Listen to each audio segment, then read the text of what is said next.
ያሸዋው ግለት መጫሚያን አልፎ የውስጥ እግርን ይለበልባል። ፀሐይ ቂም ያለባት ይመስል ደመና ለምኔ ብላ ያለ ርህራሄ ትንቦገቦጋለች። በዚህ በሚያቃጥል ፀሐይ የውሃ ጥም፣ ረሃብ፣ ድካም፣ እንግልት እኒህ ሁሉ እየተፈራረቀባቸው ከፊት አህያዋ ላይ የታሰረውን ገመድ ትከሻው ላይ አድርጎ የግድ የሚራመድ አዛውንት፣ አህያዋ ላይ አራስነቷ ያልጠና በልጇ ፍቅር የምትንገበገብ እናት፣ ከአህያዋ ኋላ ስንቅ ነገር ያዘለች የሞት ሞቷን ትራመዳለች። ዮሴፍ፣ ድንግል ማርያም፣ ሰሎሜ። ልጄ ወዳጄ ከእንግዲህ ወዴት እሄዳለሁ? ወዮልኝ ወዮት አለብኝ። አንተን እንዳይገሉብኝ ሄሮድስን በመፍራት ካንተ ጋር ከኢየሩሳሌም ሸሸው። እዚህ እስክደርስ ብዙ መከራ ከፈልኩ። ረሃቡ፣ ጥሙ፣ የፀሐዩ ዋዕይ። ዛሬ ግን ከሄሮድስ የከፉ ወንበዴዎች አጋጠሙኝ።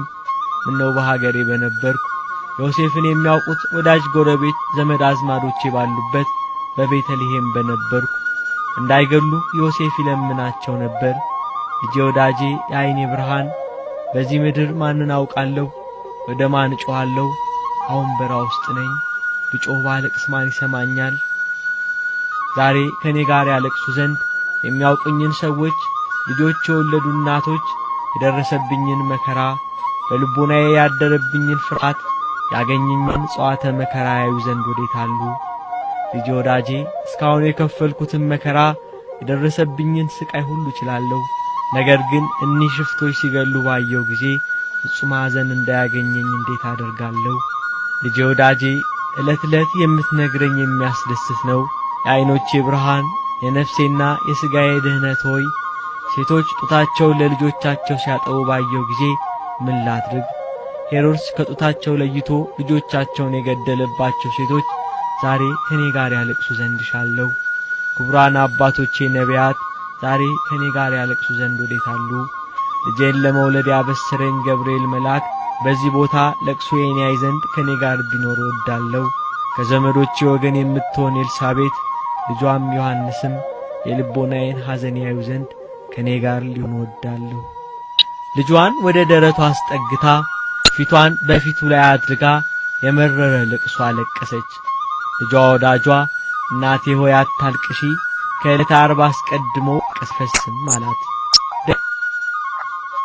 ከቶች አንዱ ታችን ስታለቅስ አይቶ ሆናው ተናወጥ ተጸቅሶ በሐዘኗ ብዛት በእንባዋ መፍስ የዘረፉትን ሁሉ እንዲመልሱላቸው ፈልጓል። ሌላው ግን በጭካኔው ጸንቷል። ደጉ ሽፍታ ይሄ ብላቴና የንጉሥ ልጅ ይመስላል፣ እንደሱም ያለ ብላቴና የሚያጥለው ማለት የዚህ ሕፃን ራቁን መቆም ውስጤን አቆታል። እነዚህ መንገደኞች ከረፍንባቸውን መዘለው ሌላው ልሳ የሚስማማ ሽፍታ የዘረፉት የሚካፈሉት አነብ ተራ ደግሞ ይካኙ ሽፍታ ነበር። እዚህ ከቤተ ጀምሮ እዚህ ድረስ የቀማነውን አልፈውም ሌሊት የዘረፍነው ሰድ ንጉሴ ብላቴና ከሰው ሁሉ ይልቅ ራቁቱን መቆሙ አስጨንቆኛል እያለ እንዲመልሱ ለመነው። ልቦናውን ለርህራሄ ያነሳው ሽፍታ ፈንታውን ለአንደኛው ሰጥቶ የዘረፉትን መለሱላቸው። እንደውም ሌሎች ሽፍቶች እንዳይተናኮሏቸው ብዙ መንገድ ሊሸኟቸው ከመቤታችን ላይ ደጉ ሽፍታ ጌታን ተቀበለ። ሰይፉን እየተመረኮዘ ጌታን ታቅፎ ስደተኞችን ይሸኟቸው ጀመር። ጥቂት እንደተጓዙ ደጉ ሽፍታ የተመረኮዘው ሰይፍ ተሰበረበት። በጎ ብሰራ ሰይፌን ሰበርክብኝ ብሎ አዘነ። ጌታ የተሰበረብህን ሰይፍ አምጣ ብሎት ሰብስቦ ቢያቀርብለት እንደነበር አድርጎ ሰጥቶታል። ይሄ ደግ ሽፍታ በጌታ ሥራ ተደንቆ ይሄ ብላቴና ከደቂቀ ነቢያት ወገን ነው አለ።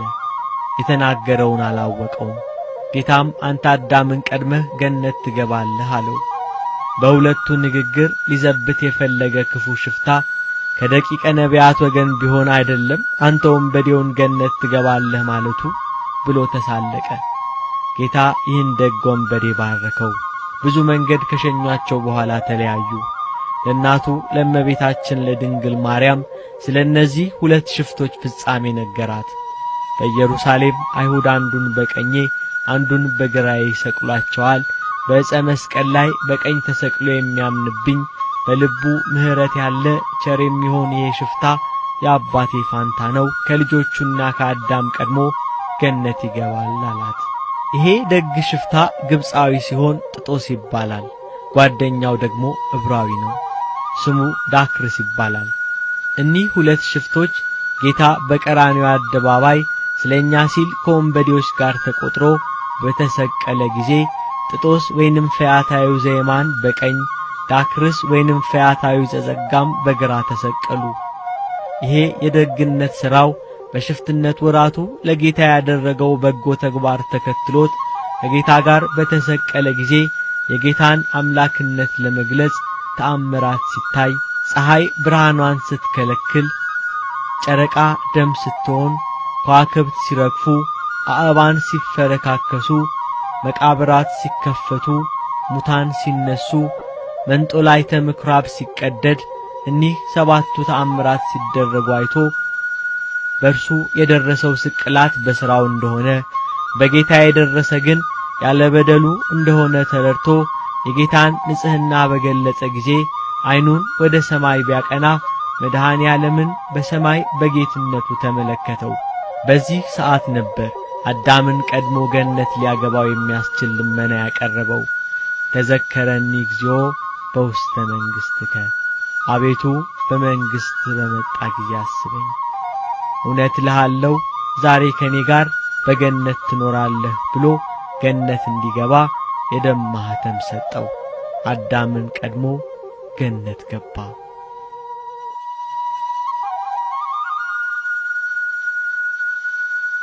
ስደቱ መጨረሻ አልነበረውም።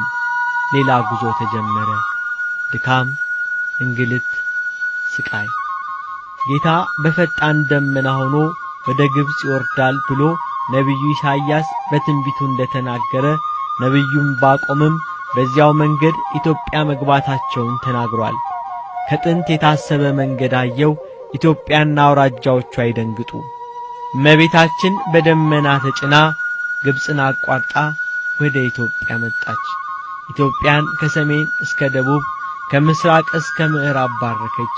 የጌታ ስደት ከግብጽ አምልኮተ ጣዖተ ላህምን ያጠፋ ሲሆን ለኢትዮጵያ ደግሞ ከሕገ ኦሪት ወደ ሕገ ወንጌል የተሸጋገረችበትን ትንቢተ ነቢያትን ከስብከተ ሐዋርያት አጣምራ ያመነችበትን የሃይማኖት በር የከፈተላት ነበር።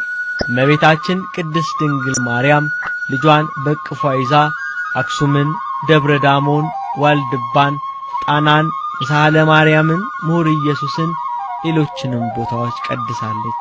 በዚህ ወቅት እመቤታችን ቅድስት ድንግል ማርያም ከልጇ ሀገራችን ኢትዮጵያን በርስትነት ሕዝቧን አስራት በቃል ኪዳን ተቀብላለች።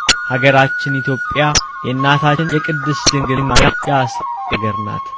ከ6 ወር የመከራ ስደት በኋላ የእግዚአብሔር መልአክ ለእመቤታችን ጠባቂ ለአረጋዊ ዮሴፍ ተናገረው።